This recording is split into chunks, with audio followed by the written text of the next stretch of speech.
So hello friends, welcome to GK webs. So friends, हम अपनी mains answer writing class में UPSC 2018 में बने हुए एक बहुत ही इंपॉर्टेंट क्वेश्चन को आज डिस्कस कर रहे हैं। क्वेश्चन है, भारतीय कला विरासत का संरक्षण वर्तमान समय की एक आवश्यकता है। विचार कीजिए या स्पष्ट कीजिए। ठीक है, भारतीय कला एवं विरासत का संरक्षण वर्तमान समय की एक आवश्यकता। सो फ्रेंड्स, हम जानते हैं कि भारतीय कला और विरासत कहीं ना कहीं किससे जुड़ी हुई है? संस्कृति से। तो भारतीय संस्कृति विश्व की प्राचीनतम जीवित संस्कृति है।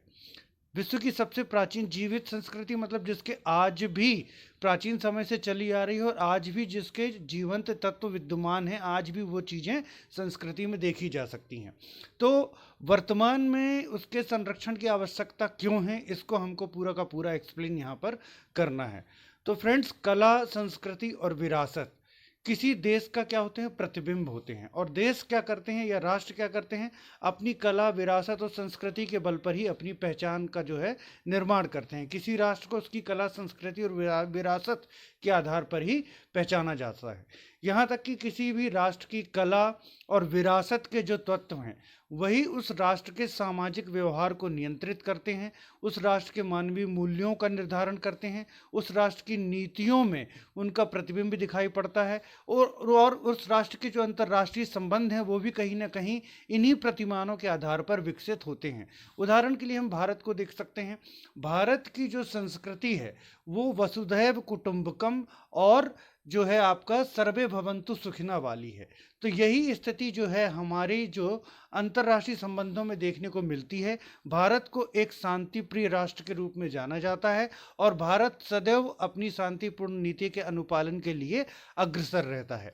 तो वर्तमान समय में जहाँ पर भौतिकतावाद बढ़ता जा रहा है और विकास की राह में जो है हमें बहुत सारे जो है हम प्राचीन मूल्यों को खोते जा रहे हैं।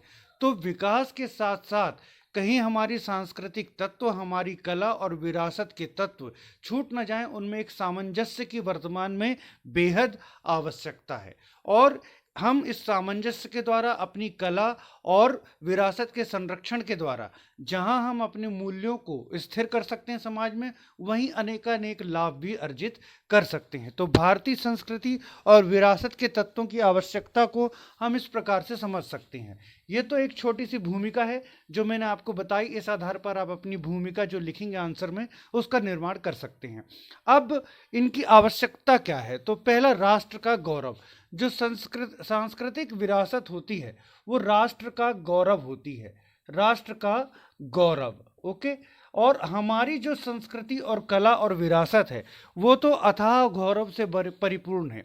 आप इसको एक ही भाषा में समझ लीजिए, विश्व की प्राचीनतम जीवित संस्कृति है भारतीय संस्कृति और 5000 वर्षों से भी अधिक पुराना इसका जो है इतिहास है। तो भारतीय कला और संस्कृति और विरासत एक दीर्घ अनुक्रम में विकसित हुई है और एक दीर्घकालिक मानवीय विकास को दर्शाती है।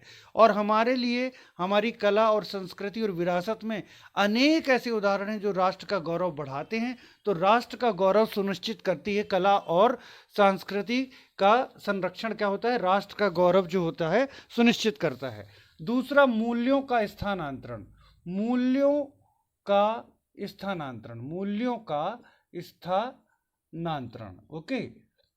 राइटिंग पर मत जाइएगा क्योंकि मैंने बोर्ड चेंज किया है और ये इतना जो है आपका शाइनिंग बोर्ड है कि बहुत स्लिप हो रहा है जो है ना मार्कर। तो मूल्यों का स्थानांतरण, हम आने वाली पीढ़ी को अपनी संस्कृति और कला और विरासत से किस प्रकार से अवगत कराएं। हमारी आने वाली पीढ़ी भी हमारी जो प्राचीन गौरवमयी जो संस्कृति रही है, कला रही है और जो विरासत रही है, जिसको देखने के लिए अंतर्राष्ट्रीय स्तर पर जो है लोग उतावले रहते हैं जिससे शिक्षा लेने के लिए, उसको हम अपनी ही पीढ़ी तक कैसे स्थानांतरित करें। तो कला और सांस्कृतिक विरासत के संरक्षण के द्वारा हम क्या कर सकते हैं? हम मूल्यों का स्थानांतरण सुनिश्चित कर सकते हैं। तीसरा है आय अर्जन। हम जानते हैं कि हमारे यहाँ एक बड़ी मात्रा में जो है वो संस्कृति के तथ्यों में जो है आदिवासी संस्कृति और आपका जो जनजाति संस्कृति भी विद्यमान है। तो हम जनजाति संस्कृति के और विरासत के संरक्षण के द्वारा क्या कर सकते हैं, उनके अनेक ऐसे तत्वों को विकसित कर सकते हैं जिससे उनको क्या हो सकता है, आय का अर्जन हो सकता है। कैसे हो सकता है, इसको हम आने वाले और जो पॉइंट्स हैं उसमें हम क्लियर करेंगे। तो आय का अर्जन, ओके। फिर हम अपनी संस्कृति और विरासत के संरक्षण के द्वारा आय का अर्जन कर सकते हैं। उदाहरण के लिए जनजातीय संस्कृति के विकास को दर्शाते हुए हम उनको आय का अर्जन करा सकते हैं। अब ये क्या आ गया, जैसे उदाहरण के लिए चौथा मैंने इसको एक अलग पॉइंट में रख दिया है, पर्यटन।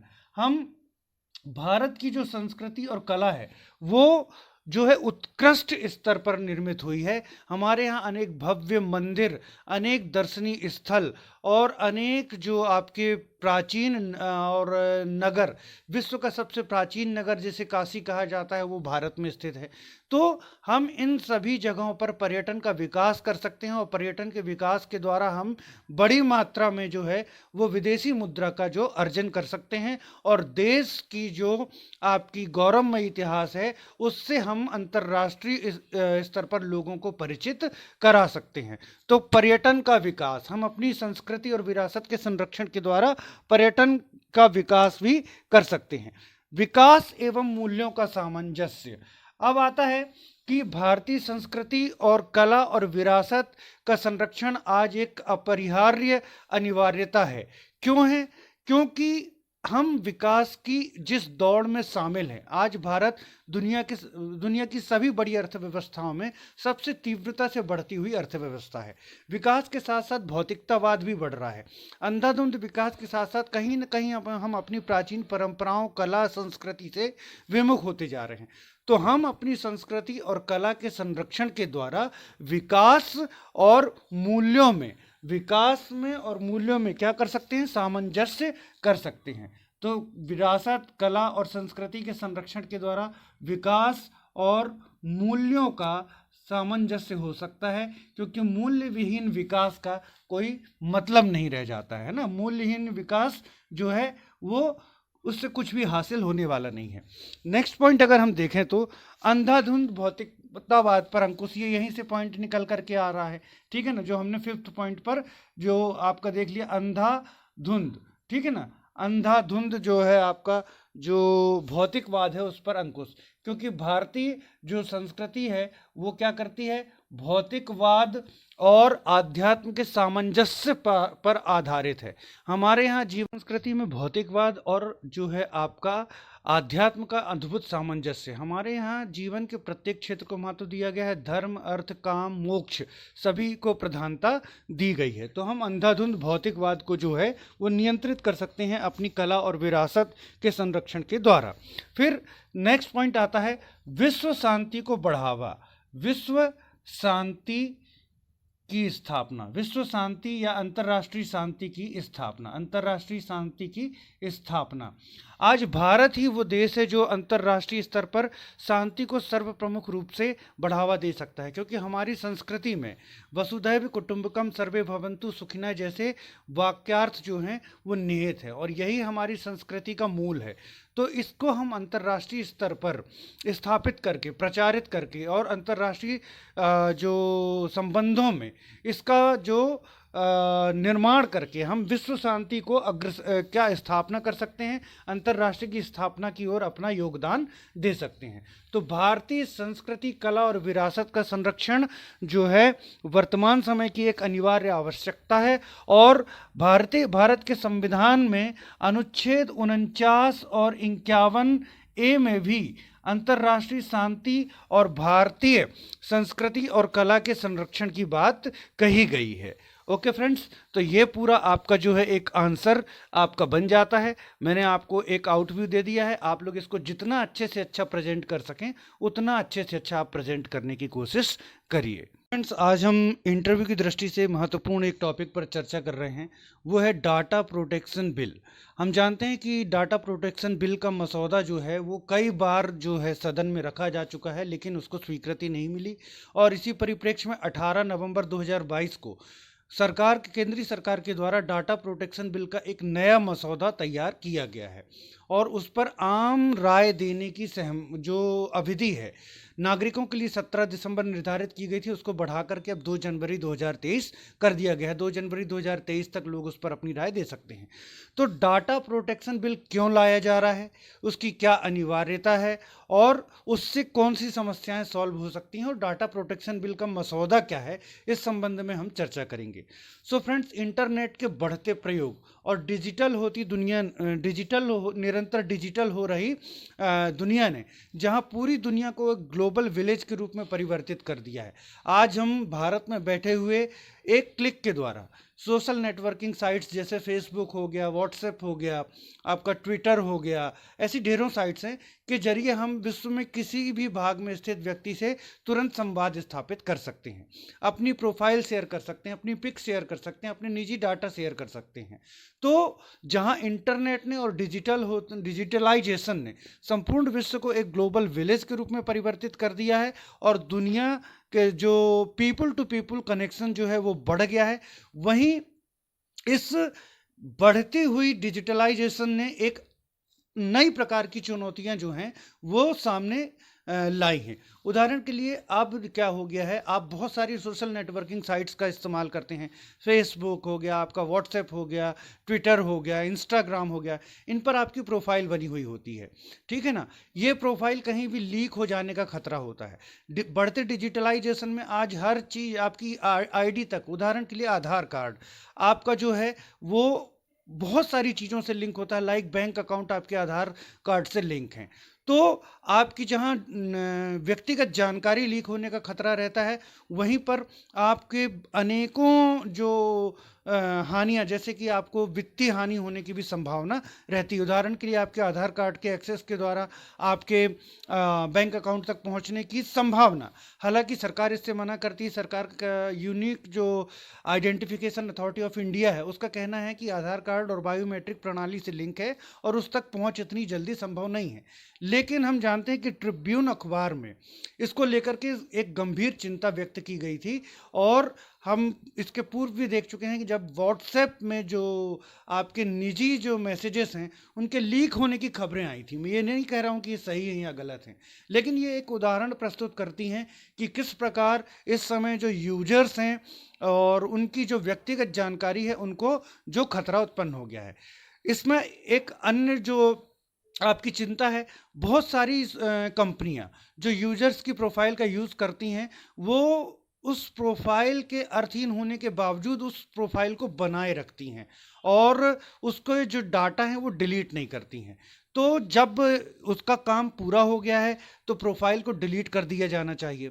इसका एक अन्य जो चिंता का पहलू है वो ये है कि हम अपनी प्रोफाइल जो साइट्स पर बना रहे हैं वो कई ऐसे देशों तक उनकी पहुंच हो जाती है जो हमारे जिनसे हमारे संबंध जो हैं वो मधुर नहीं हैं। उदाहरण के लिए चीन पाकिस्तान तक भी हमारे जो जितने भी देश के जितने भी इंटरनेट यूजर्स हैं उनकी जो प्रोफाइल है वो आसानी से जा रही हैं। एक अन्य जो चिंता का पहलू है वो ये है कि कंपनियां क्या करती हैं, कई बार डाटा जो रहते हैं, निजी डाटा जो रहते हैं और निजी प्रोफाइल्स रहती हैं यूजर्स की, ऐसे आरोप लगे हैं कंपनियों पर कि वो यूजर्स की बिना सहमति के उसको सार्वजनिक कर देती हैं। तो इन्हीं सभी चिंताओं के परिप्रेक्ष्य में जो केंद्रीय सरकार है, केंद्रीय सरकार ने जो डाटा प्रोटेक्शन बिल है, ठीक है ना, उसको लाने का जो एक ध्येय जो अपना बनाया कि डाटा प्रोटेक्शन बिल को ला करके हम नागरिकों के जो निजता का अधिकार है उसको क्या करेंगे, संरक्षित करेंगे। हम जानते हैं कि निजता का अधिकार एक मौलिक अधिकार है, उसका संरक्षण आवश्यक भी है। पर इस बिल का कई बार विरोध हुआ। जब ये आया था तो इस पर 81 संशोधन सुझाए गए थे सदन में। अब इस पर विरोध किस बात को लेकर के है?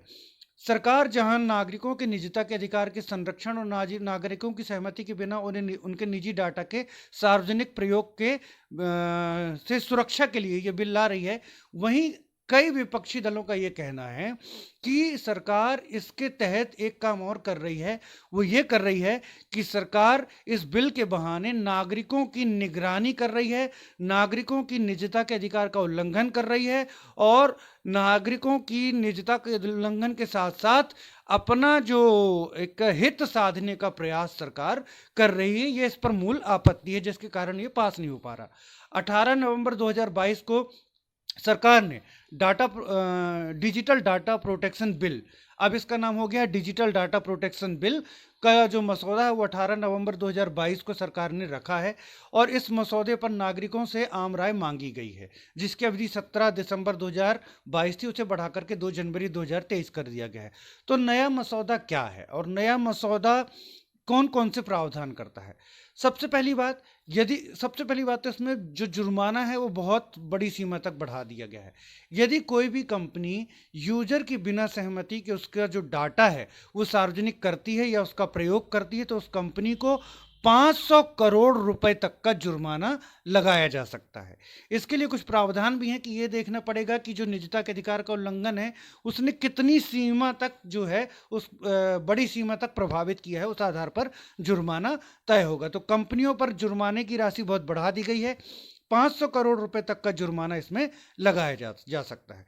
दूसरी बात, यदि किसी यूजर ने किसी साइट पर और अपनी एक प्रोफाइल बनाई हुई है तो जब तक उसका औचित्य रहेगा तभी तक वो प्रोफाइल रखी जाएगी और जब उसका औचित्य समाप्त हो जाएगा तो उस प्रोफाइल को नष्ट करना होगा, उसका डाटा जो है वो डिलीट करना होगा। ये डिजिटल डाटा प्रोटेक्शन बिल जो है वो कहता है कि उसके डाटा को जो है वहां से समाप्त कर दिया जाएगा। तीसरा इसमें जो प्रावधान है कि अब सरकार की सहमति के बिना, सरकार के द्वारा सहमति प्राप्त देशों में ही ऐसे आंकड़े जो हैं, जो भारतीय यूजर्स के जो आंकड़े हैं वो रखे जा सकेंगे। उदाहरण के लिए यदि सरकार चीन और पाकिस्तान में सहमति नहीं देती है जो हम अपने नागरिकों की प्रोफाइल्स रखने की या डाटा एकत्रित करने की, तो वहाँ ऐसे डाटा जो हैं वो भारतीय यूजर्स के नहीं रखे जा सकेंगे। इस बिल में जो एक बहुत इंपॉर्टेंट बात कही गई है फ्रेंड्स, वो है आपकी, अच्छा एक इंपॉर्टेंट चीज और, सरकार जो है डिजिटल डाटा प्रोसेसिंग बिल को एक रेगुलेशन बिल के रूप में ला रही है। तो इसके अंतर्गत एक जो है नियामक ढांचा भी बनाया जाएगा जो कहां पर डिजिटल डाटा प्रोटेक्शन बिल के जो प्रावधान उसका उल्लंघन हो रहा है, कहां पर जो भारतीय यूजर्स हैं उनके जो व्यक्तिगत डाटा का जो है गलत इस्तेमाल हो रहा है, इस सब को देखने का कार्य करेगी। और इसका नाम होगा फ्रेंड्स डेटा प्रोटेक्शन बोर्ड, ठीक है ना। डाटा प्रोटेक्शन बोर्ड जो है उसका गठन किया जाएगा। अब ये इस बिल में महिला सशक्तिकरण की बात भी की गई है। हम जानते हैं कि आमतौर पर जब कोई बिल आता है तो उसमें चाहे पुरुष हो या महिला हो, सभी की अभिव्यक्ति के लिए ही या हिज का प्रयोग किया जाता है, जिसमें हम पुरुष और महिला दोनों को मान लेते हैं, ठीक है ना, कि कोई भी व्यक्ति उसके लिए ही और हिज का प्रयोग किया जाता है और व्यक्ति में पुरुष महिला दोनों शामिल होते हैं। लेकिन जो नया मसौदा है डिजिटल डाटा प्रोटेक्शन बिल 2018 का, उसमें व्यक्तियों के लिए आपका सी और हर का प्रयोग किया गया है। सी और हर जो है महिला सशक्तिकरण को इंगित करता है और सी और हर का प्रयोग सभी के लिए किया गया है, चाहे वह पुरुष हो या महिला हो। तो जहां हम देखते हैं कि एक पुरुषवाचक शब्द की अभिव्यक्ति की जाती थी पुरुष और महिलाओं दोनों के लिए, वहां पर इसके स्थान पर अब महिला सूचक शब्द जो आपका सी और हर है उसका प्रयोग किया गया है, जो एक रूप से महिला सशक्तिकरण को जो है वो आपका दर्शाता है। तो मैंने आपको पूरा बता दिया फ्रेंड्स कि डिजिटल डाटा प्रोटेक्शन बिल क्यों लाया जा रहा है, उसकी क्या अनिवार्यता है, और भारत जो है वो दुनिया का जो है सबसे बड़ा आउटसोर्स है। क्या दुनिया में प्रोसेस हो रहे डाटा का भारत सबसे बड़ा आउटसोर्स है। दुनिया में जितना भी डाटा प्रोसेसिंग चल रही है उसका सबसे बड़ा आउटसोर्स है भारत, और भारत में इंटरनेट यूजर्स की संख्या 50 करोड़ को भी पार कर चुकी है। अभी वर्तमान का आंकड़ा आप लोग देख लीजिएगा। ऐसे समय में जो है इंटरनेट पर और डिजिटल होती दुनिया में जो व्यक्ति हैं उनकी निजता का उल्लंघन ना हो, इसलिए डाटा जो डिजिटल डाटा प्रोटेक्शन बिल जैसे एक्ट की सख्त आवश्यकता है। तो उस पर जितनी भी आम सहमति बन सके उतना अच्छा है, और आम सहमति बनाते हुए ऐसे बिल को लाया जाना चाहिए जो नागरिकों की निजता के अधिकार की रक्षा कर सके। ओके फ्रेंड्स, तो ये थी आज की हमारी क्लास। कल मिलते हैं हम प्रिय और पटवारी की क्लास में। Thanks for watching.